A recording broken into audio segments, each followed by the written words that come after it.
আজকের তারিখটা কি?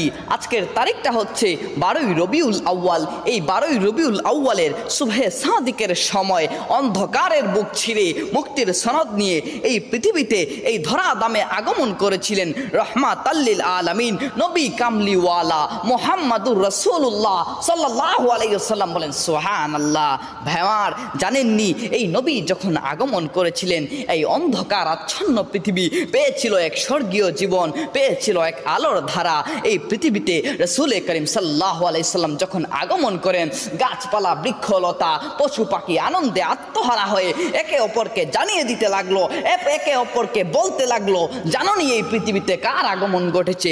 এই পৃথিবীতে সৈয়দুস সাকালাইন, নবিউল হারামাইন, ইমামুল কিবলাতাইন, রাহমাতাল্লিল আলামিন, নবী কামলিওয়ালা মুহাম্মাদুর রাসূলুল্লাহ সাল্লাল্লাহু আলাইহি সাল্লাম তাশরীফ নিয়ে এসেছেন। বলেন সুবহান।